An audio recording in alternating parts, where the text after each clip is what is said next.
Hey, what's up, guys? So I've been doing a ton of testing over on the beta, and I've been having a ton of fun with AF.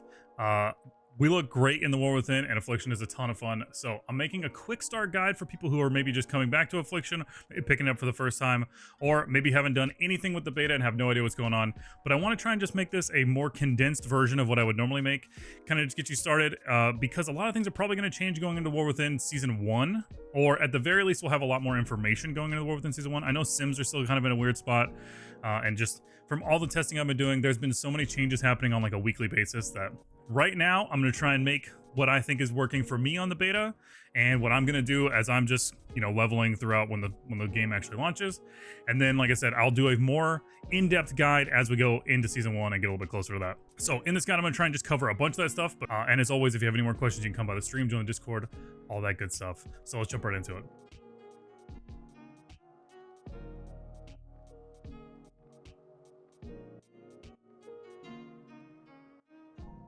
In this guide, I'm going to cover the changes to Affliction War Within, stats and gear, a leveling build, an overview of Hellcaller, builds, single target rotation, and AoE rotation, and then an overview of Soul Harvester, builds, single target rotation, and AoE rotation. Everything will be broken up into chapters, so feel free to jump around. Starting off with the changes, I do want to say I'm not going to go over every single change that happened to Affliction. I'm just going to go over the main ones that I think are important. We did get essentially an entire rework of our tree, and it's significantly better than what we had for all of Dragonflight. The main one is Siphon Life is technically gone, it no longer applies an extra dot. However, it does exist. It just increases corruption damage, and it has every time it does damage, it heals you for a little bit of damage dealt. There is a new talent called Volatile Agony. When you refresh your agony under 10 seconds or less, you get an extra bit of damage on top of that. So always be maintaining your agonies around under the 10-second mark for just extra damage. With the recent buff to agony as well, I think this is really important to maximize how many agonies you have out there at any given time, and always catch them when they're low. We do have a new talent that is a shared talent node with Grimoire Sacrifice, so you can choose to either sacrifice your pet or just flat out increase your damage dealt by you and your demon by 3%. I personally prefer Summoner's Embrace because I love having the pet back out for the utility. It's something I've talked about a bunch. I actually really love this talent. As far as brand new talents go as well, we have Cunning Cruelty, so anytime you Shadow Bolt or Drain Soul, you have a chance to proc a Shadow Bolt volley. That's also really solid. Another new talent is Improved Haunt, which just increases Haunt's damage and then also reduces its cast time, and then it also implies Shadow's Embrace. I don't run this very often outside of a raid build. We do have three, I guess, new talents. This entire row is pretty much new talents. Malediction just increases our critical strike damage of Agony, Corruption, UA by 5%. Level on Visionary, which is just a combination node, which if you remember, if you ever played with Grim Reach, it's essentially all of those talents mixed into one for the most part. Contagion just increases crit damage of Agony, Corruption, Unstable Affliction. And then another major new talent is called a Weak. Rapture damage increased by 4% for each enemy hits up to 5 enemies. This talent's a little worded a little differently, or a little weird. Essentially, all you know is a Rapture does more damage as long as we have up to 5 enemies. It actually helps a lot in AoE. I actually like this talent from Big Plus. We also have Infirmity. The stat count of agony is increased by 4 when applied by Vile Taint, and then enemies damaged by Phantom Singularity take 10% increased damage from you for its duration. This talent should probably just flat out increase the duration of agony, and that would make it a little bit more interesting. Increasing the stat count of agony, I think, is only really helpful in low-key situations, or when you're like leveling, or something when it's going to die very quickly and you just want to try and get that early damage from agony from Vile Taint. The main portion of this, though, is the Phantom Singularity side of that. I think this is a talent you will take almost certainly always in raid, so definitely something like that. After that, we have a new talent called Perpetual Instability. The cast time of UA is reduced by 20%, and then refreshing UA with 8 or less seconds deals a bunch of shadow damage. I personally don't really care for this talent, especially where it's located on the tree. It used to have a shard component tied to it, but it doesn't anymore. This is mainly more of like a raid situation potentially, but even then I don't really know if it's worth it right now. We have Death's Embrace back, which I think is mainly going to be more tailored towards maybe some raid fights, but high-end Mythic Plus I think is where you're really going to start seeing the value from this. I do think it's a little low. However, I think in higher keys, having a mob at around 35% health for an extended period of time, getting a 10% damage amp, this would be huge for that, especially when you compare it to the other capstones. Oblivion has made its way from the PvP node into our actual talent tree. This talent, in my opinion right now, is a very weird one, and I just haven't really found a place for it. I know some people use it in a raid build. As far as Mythic Plus is concerned, you can definitely try it. I just personally haven't found a place for this. It feels a little awkward, especially compared to just using 2 Raptures.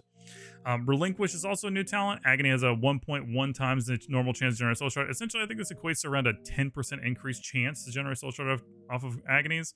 Not a bad talent at all. I take this in several builds. Improved Malefic Rapture increases rapture damage by 5% and reduces cast time by 10%. This is just a good default choice in my opinion. And then Malefic Touch. Malefic Rapture damage deals an increased Shadow Flame damage to each target flex. This is scaled with Mastery. Ravenous Afflictions is another new one. Critical strikes from your Agony, Corruption, and UA have a chance to grant Nightfall. This talent is really interesting and works very well with Soul Harvester. However, I don't always take it in every build because sometimes I feel like it doesn't necessarily proc a lot, but it almost feels like overkill in some situations, and then it almost feels like it doesn't do anything in other situations. So it's one that I would say definitely try for yourself, and it's a very interesting talent, but keep an eye on that one. We do have a bunch of new hero talents, which are really exciting, and I'll talk about each of those in their respective sections later in the video. However, the main thing I will also mention here is there was recently a lot of buffs that happened on the beta, and now they just went live on retail at the time of making this. UA damage is increased by 45%, Dark Lord damage increased by 55%, Soul Rot damage increased by 60%, Agony damage increased by 40%, and Rapture damage increased by 20%. Those are all amazing buffs. And I honestly think Affliction needed this for all of Dragonflight, so the fact that we finally got something like this nearing the end of the War Within beta and going into the launch of War Within is extremely exciting and something extremely helpful for Affliction. I think currently on retail we feel pretty good, and on beta we feel really good. I think our hero talents, both of them feel a lot of fun to play. I really have enjoying Hellcaller and Soul Harvester. I think I lean a little bit towards Hellcaller a little bit more, especially for hierarchies. However, Soul Harvester is a ton of fun, and I enjoy both of them, and I'm really, really excited for Affliction and War Within. All right, so as far as stats and gear is concerned, again, all of this will probably be subject to change as soon as we get closer to season 1 actually starting. But for the gear I've been using, pretty much the easiest answer is always going to be eye level over everything. So any eye level upgrades you get as you're leveling and as you're actually starting to gear, eye level over everything, because intellect, especially early, super important. Then I still favor Haste Mastery. There is a potential that we start getting a little bit more value in other stats, but I think it's still going to just be Haste Mastery for both Hellcaller and Soul Harvester. So that's the road I'm going down. Again, if sims change and all that kind of stuff, I'll be keeping you guys updated and we'll do more of the in-depth guide. But as of right now, I'm all leaning towards Haste Mastery, and that's what I've been playing with the entire beta. There are a few items you can look out for from dungeons as you're leveling and as you start gearing up before we get into like the raid. The number one I would probably look out for is a Sack Brood. This trinket is just really, really good passively trinket for us. Just a lot of high uptime as far as it's concerned. It's got a haste baseline on it, which we're already going to be lacking a little bit of haste. And then it kind of just gives you a stacking int buff that you just basically have the entire time. And then it procs some extra damage. The damage on it isn't insane, but just the consistency of it, especially for Affliction, really, really good.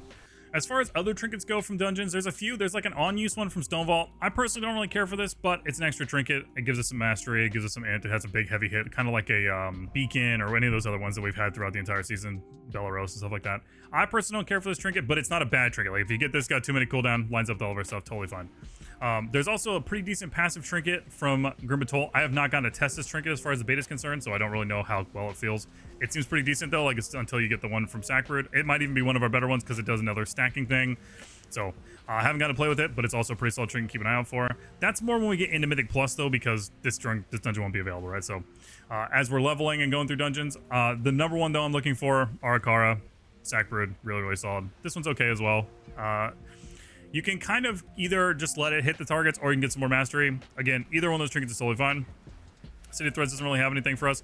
Dawnbreaker's got another trinket that's not bad. Just a passive crystal. Does a bunch, it's kind of just a bunch of random secondary stats. Has a decent proc rate, up a lot of time.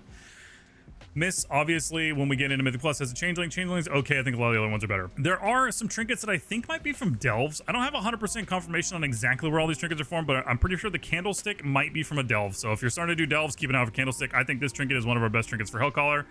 We'll see as far as eye level is concerned, but I think this trinket, I've been playing with this a lot whenever I play Hellcaller.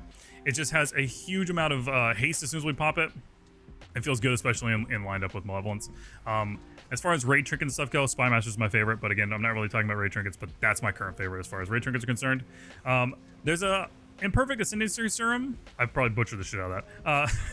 Anyways, there's a Serum trinket. I think it comes from a world quest. This is not bad at all.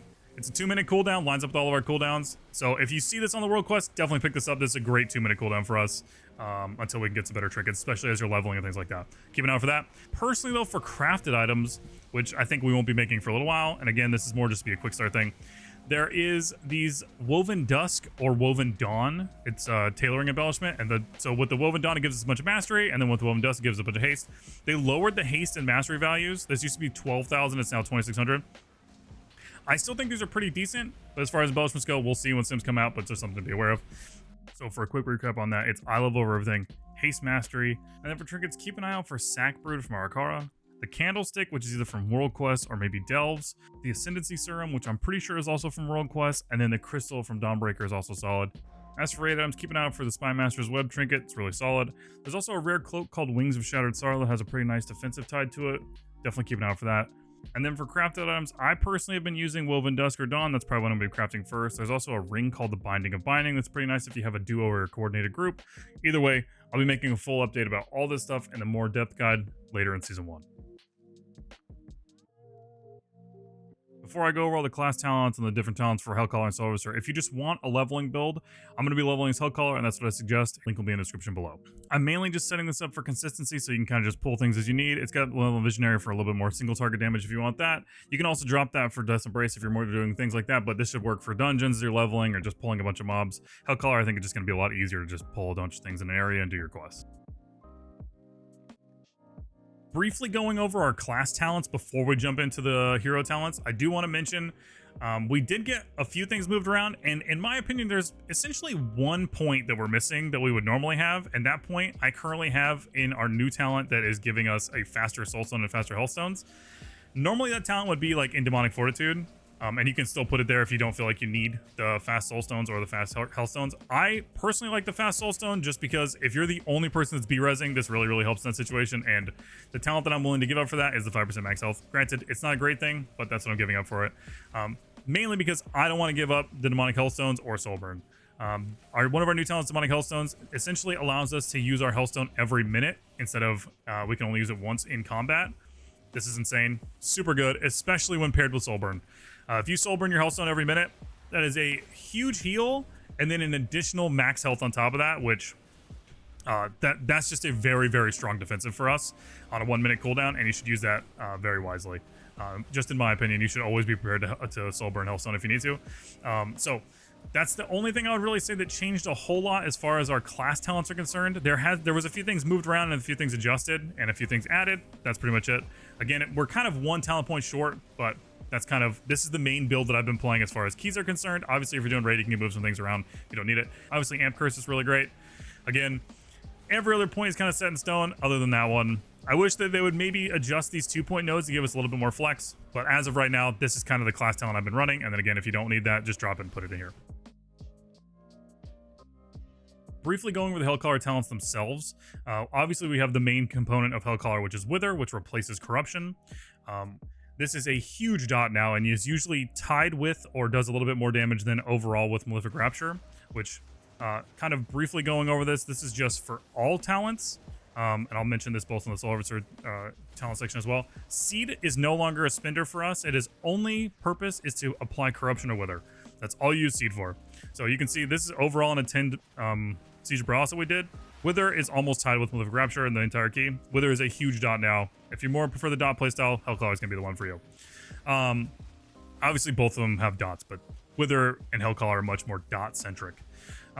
So then I'll just briefly go over these. Fire damage dealt by your spells and abilities increased by 2%. Your fire spells deal 10% increased damage from all sources. Blackened Soul is a main component of the Hellcaller talent. So spinning shards as a damaging spells further corrupts enemies affected by Wither, increasing its stack count by 1. So stacks of Wither just increase the damage of it, right? And then when it ticks down, each time Wither gains a stack has a chance to collapse, consuming a stack every second and dealing a bunch of extra shadow damage as it ticks down. That's why when we use Malevolence, we're trying to stack a bunch of stacks. We'll get into that a little bit. It gives it a bunch, and then it's going to ramp down and do a bunch more damage, right? That's why we want targets to live long enough with Wither out there. Shadow damage dealt by your spells and abilities increased by 2%. Shadow spells gain 10% more crit from all sources. Again, these are kind of just passive ones other than Blackened Soul, which is kind of also passive, but like a core thing. I'll go over the utility stuff. Curse of Satyr is great. It's essentially Curse of Tongues and Curse of Weakness tied together. Use this as much as you can, especially in keys, is great. Only thing you need to be aware of is, as Affliction, you don't want to curse anything that can be slowed if you're going to Vile Taint, because Vile Taint will override it with Curse of Exhaustion. So always apply Curse of the Satyr after Vile Taint if it's going to be on something that can be slowed. If it's on bosses that can't be slowed, just throw it out there. As far as the middle talent, Hate Fury Rituals versus Blackheart Tactics, these are very similar to each other, except when keys start getting higher and we start getting into actual Mythic Plus. I think Blackheart Tactics will probably be better in higher keys where things are living long enough to get the extra wither damage and to also get the extra stacks. As of right now, in lower keys or when things are dying faster, so when you're leveling and all that kind of stuff, just go Hate Fury Rituals, just make wither tick, do more damage and go faster. I would default to Rituals and then maybe check out Blackheart Tactics to start getting the keys. Again, this is something we'll go over more in like the in-depth guide. As far as this one, I think Dark Pact just in general is just go with this one by default.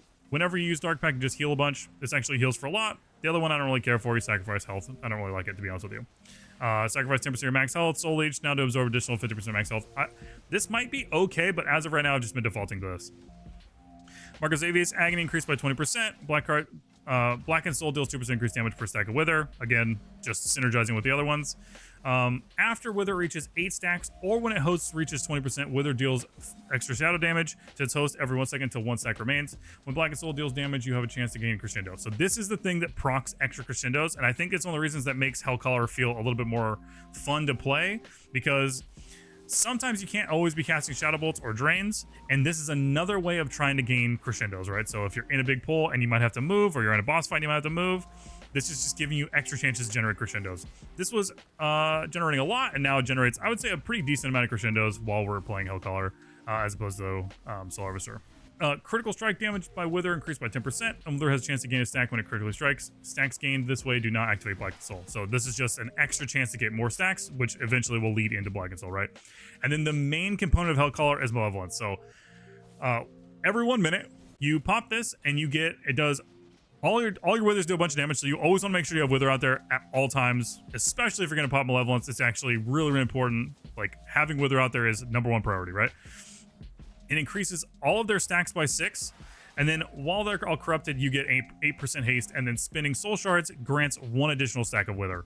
So that's why when I get into rotation here, we want to fit as many Raptures as we possibly can in this window.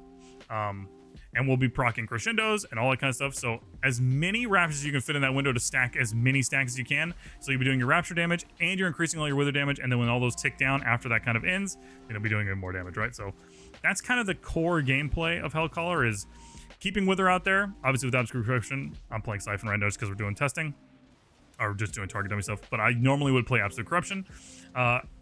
Keeping it out there is very easy once you apply it once. That's kind of the whole reason why I like playing with Absolute Corruption, so that we can spend more shards on Raptures or on Viletan and things like that, instead of having to waste globals on Seed or just reapplying dots in the first place, right? So starting with Hellcaller talents, there's actually 2 different builds that I've been running. So there's one with Visionary and there's one without Visionary. So I think if you're able to get value around your 2-minute cooldowns, as in your group is actually pulling big around your 2-minute cooldowns, Malevolent Visionary is great. So the talent that's under Dark Lair, I actually really like this talent. It does great damage for 1 talent point. However, if you're in a group that's more of a pug, maybe a lower key, maybe where things are going to explode and you're not really going to have a big setup for a lot of stuff, you can definitely drop the point Visionary. And if I'm playing Hellcaller, I definitely just put it over in Death's Embrace. You can kind of float this point. This is kind of what I tell everybody. You can kind of put this point wherever you want. I think you're probably the biggest upgrade right now is probably going to be Death's Embrace or Contagion. But if you don't want to run Visionary, that's totally fine. Everything else, though, at least in my opinion, this is pretty set in stone for what I've been playing. However, the biggest change, obviously, is you can run Drain or Shadow Bolt if you want.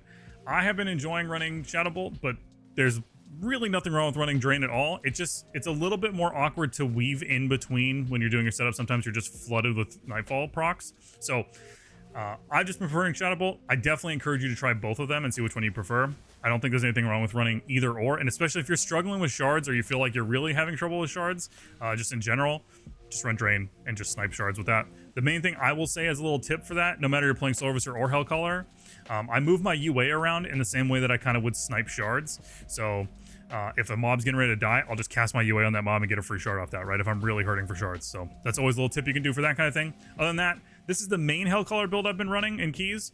Like I said, if you don't want to run Visionary, just drop and put Death's Embrace. That's totally fine. The only other thing that I would consider changing is you can change Wither Hate Fury Rituals to Blackheart Tactics. I would more look at this as Hate Fury Rituals if mobs are dying very quickly or you're doing keys that are like, you know, low keys, or in this case, we're just going to be doing like regular dungeons. Hateful Ritual, I think, to get more value. Blackheart Tactics just increases wither damage, which this is really good, and it gets a bunch more stacks. But if targets are dying before your stacks can actually tick down, it doesn't get as much value. But I actually think Blackheart Tactics and Hateful Rituals are very, very close to each other. So, like I said, Tactics I think is going to get more value as keys get higher. But as you're leveling, you can play whatever you want. I think I'm probably just going to level with Rituals, though. You can also switch to Siphon Life if you want, but Corruption plus Rituals and Absolute Corruption plus Blackheart Tactics, just with Wither, it just feels very smooth to play. I just enjoy it, but there's nothing wrong with playing Siphon Life at all, just for the extra damage. Lastly, I do want to briefly mention a build that I've been playing in higher keys that I think is probably going to see a little bit more use. Granted, I will go over more builds as soon as we get closer to Season 1, like I've already mentioned. It's only one talent point different than the build I just showed. However, I moved Relinquished into Death's Embrace. I think this build in general is probably going to be a little bit better in keys as soon as we start doing higher keys. However, I think just while leveling, you don't really need Death's Embrace if you're going to be running Visionary. You can just run Relinquish for the more shards. But either way, either one of those builds will work. But I did want to mention those. Also, as always, I'll keep an updated list of all the builds that I like to play and all the ones that I think are viable in my Discord, so you can always use that as a resource. All right, before we jump into the rotation, I do want to say, if you're curious about what's going on with my icons, I've edited most of them, and they all will be available in Discord for free if you're interested in that. I wanted to make them more a little affliction-y, things like that, and I just don't really care for some of them, especially the new Malevolence icon. I just wasn't really a big fan, so I changed a bunch of them. Things might change a little bit, but either way, they'll all be available for free in the Discord. So, jumping into it for Hellcaller first, I do want to say also that sims, I think, aren't fully done yet, so this is just the way I've been playing on the beta, and I think it's worked out pretty well. Things might change a little bit, and I might do things a little differently than what might be the perfect rotation, but this is just the way that I've been doing things, and so I'm just going to help you guys out with that. And if anything changes, then obviously we'll make an update to the guide when I make that.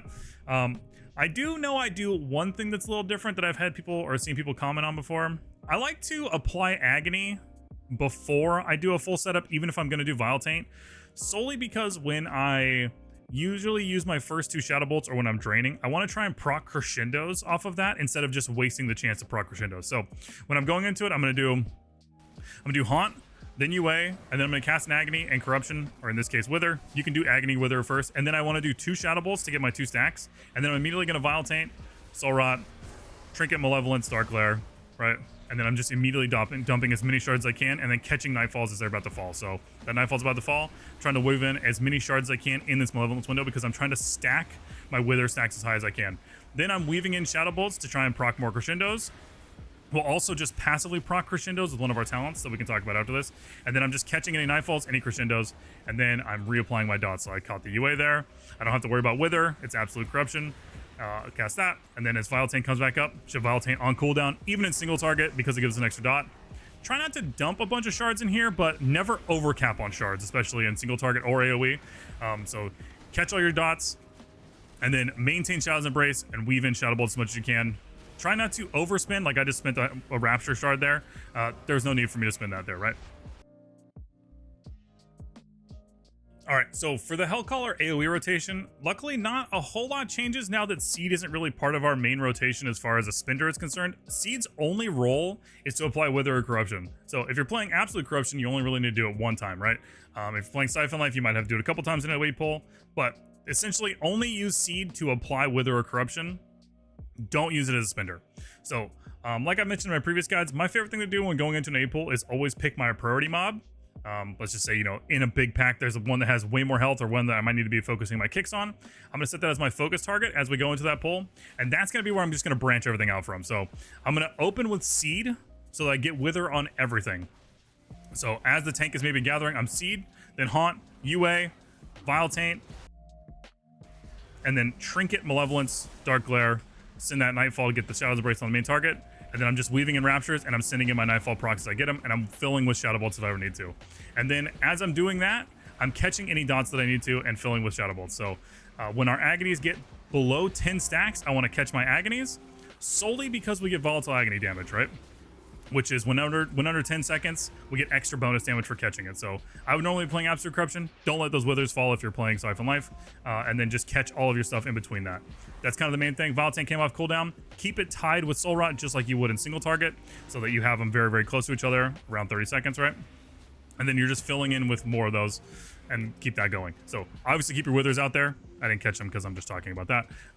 Maintain your withers at all times. Absolute Corruption makes it a lot easier if you're not running that. Again, wither is your main priority if you're playing Hellcaller. In an AoE situation, always maintain wither at all times if you're playing Absolute Corruption. Don't have to worry about that. Then Agony, then UA, then Haunt, then Shadow's Embrace, all that kind of stuff. But wither, Agony, those are your main two, especially the buffed Agony. Shard Generation comes from Agony. Wither damage is huge. That's your main component of Hellcaller. Maintain that at all times.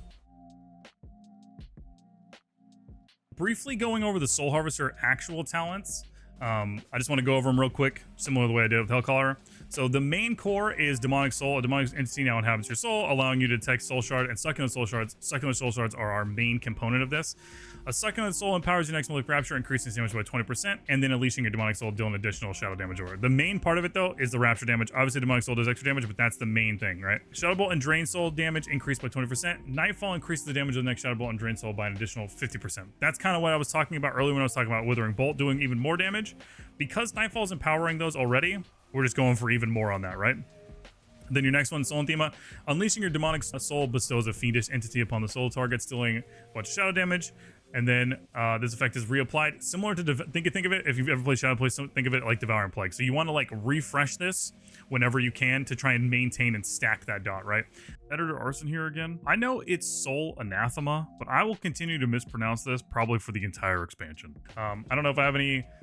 This is kind of overall in a key, I believe, that we just recently did. You can kind of see Soul Anthema was way up there with Rapture. Obviously not as high as Wither, but we're not proccing it the same way we have Wither out there. Soul Anthema is definitely doing a lot of damage overall now. Your Demonic Soul deals 100% increased damage to targets afflicted by UA, so that's just more prio damage or more single target damage. As far as utility is concerned, you can either go for Fortitude, which is essentially just always soul burns your Hellstones. So if you're not used to using soul burn or you don't want to run soul burn, you can choose that. In my opinion, I would rather just run soul burn and proc it, or just use it as I normally use it, just because soul burn in general is just, I find, so useful for a lot of things. Demonic Gateway, usually teleporting out of your circle to get an increased movement speed and break yourself out of roots and snares. The roots and snares part is the most important, that, not the movement speed. And instead, I would prefer the Dark Pact shields you for an additional 50%. Having a bigger Dark Pact is just always good. As far as the main node is concerned, I prefer Shared Fate over Feast of Souls. Feast of Souls is a little too RNG for me. You have to be the person who kills the target. Like, you have to get the killing blow, and then you have a chance. I just think this right now is a little too RNG. I've played with it. It doesn't feel terrible, but compared to Shared Fate, I think Shared Fate feels way more enjoyable to play. Again, Shared Fate over at the end of a key, it's way up there, right? Up there with Agony. Shared Fate's, in my opinion, the much better choice. I do wish Feast of Souls maybe got an adjustment. I think this is a cool talent too. As far as this node goes, nothing too crazy here. When you soul stone somebody, they res with 100%, like everything, or reduce cooldown on Feldom. If you take this talent with this talent, your Feldom's like 30 seconds. Damage dealt by your demonic soul is increased by 10%. Consuming Nightfall feeds the demonic entity within you, causing it to appear and deal 150,000 shadow damage to your target. Again, just basically whenever you consume Nightfall, big proc. That's why Nightfall is so core to Soul Harvester's kit, and that's why I think Shadow Bolt just feels a little more enjoyable to play right now, because when you proc Nightfall more consistently, you're just proccing more of these, right? And this is the big one that ties into that. So Soul Anthema damage is increased by 25% and dealt 20% faster, and then Consuming Nightfall activates whatever one you chose here. So granted, whenever you're proccing Nightfalls, you can proc Feast of Souls and maybe get more Succulent Soul Shards, but it's still a chance. Like, you still, every time you use a Nightfall, you have a chance for this to proc. So you're just kind of removing the kill target, in my opinion. And then instead you proc Shared Fate. So I think that is the big target there, right? Corruption damage deals 20% faster, and Haunt grants Nightfall. This, obviously the corruption damage extra is great, but Haunt granting Nightfall is big. So something I like to do with this, when I'm playing with Shadow Bolt instead of Drain, I like to move my UA around to snipe shards. You can do the same thing with Haunt. So if a target's about to die, you can put UA out there to get a shard, and or you can also put Haunt on it, because when that target dies, you get it back. So you get the extra shard from the UA, and you get the Haunt back, and you've already gotten the Nightfall proc. So you can cast a Haunt on a low target, get the Nightfall proc your Shared Fate if you want, and then you can also reset the Haunt and then proc it again, right? So a little bit of min-maxing there, but something that's pretty fun, I think, with Soul Harvester. And then the main component of it is Soul Rot now is empowered, and whenever you use it, you get 3 shards, and they're guaranteed Succulent Soul Shards. So that means every time you Soul Rot, you immediately get 3 shards, and they're juiced. So your 1 minute windows just feel really, really good. So every time you're going into it, you want to try and dump shards if you've ever played Demo, I think it's a similar concept, like you didn't want to overcap on shards. I will usually go to at least 2 so that you're at 5. However, if the setup is going to take a little bit, like you're vial tainting, you're doing that, and you're getting any soul rot, I will usually, and there's a lot of targets, I will probably dump all the way down to 1 shard, and that way I have a buffer to generate a shard in between that soul rot, right? That way I'm definitely not overcapping. So definitely something to be aware of there. Soul Harvester doesn't necessarily feel flooded with shards, but it's really nice to have kind of a control over, every time you soul rot, you guarantee you're gonna have 3 shards. It's something that's a little awkward to play when you're going into a pull sometimes, because you're usually going to a pull with a lot of shards, or at least 3. But I think where it really excels is when you're in a AoE pull situation or a single target situation, either one, but you're going into that second soul rot, where you've kind of already spent all your shards, you've maybe been kind of just trying to generate some and just playing very passive and just maintaining all your dots. That's the window with Soul Harvester, where with Hellcaller you might not have any shards, or you might only have a couple. With Soul Harvester, you're basically guaranteeing that you're going to have 3 shards, and they're going to be, increased by the second soul shards, making them all of your raptures deal even more damage, right? So, and then when you tie that in with Dark Harvest and Malign Omen, those raptures are dealing even more damage and extending all of your dots. So Soul Harvester just feels very interesting to play around Soul Rot. I still personally kind of prefer Hellcaller right now, but I think Soul Harvester is actually a lot of fun and is not necessarily a different playstyle, but definitely a little different. So for Soul Harvester talents, most of it is pretty similar in my opinion, at least for the build that I've been playing. The only major difference is that I don't run Sacrilash because we're not worried about wither damage, right? And instead I run Withering Bolt. Because a lot of this entire kit is built around Shadow Bolts and Nightfall procs, which we'll get into when we get into like the rotation section, Withering Bolt just increases our Shadow Bolt damage to the fact where our Shadow Bolts are just hitting like trucks, man. I feel like Shadow Bolt damage in general in some of these keys, this is like overall in a key that we did, Shadow Bolts are just actually hitting very decent, right? So especially with Soul Harvester, I just think Withering Bolt makes it feel good. You don't have to run that talent if you don't want. I like that talent. Ravenous Afflictions is also another solid talent, so if you don't want to run Withering Bolt, you can run this just for more Nightfalls. This is also a really solid option. I just think that this proc's a little too less frequent, I guess I should say. However, this is a great talent, and I actually really do enjoy playing with it. The other thing I was going to say is you can kind of you don't necessarily have to play with Visionary for Soul Harvester either.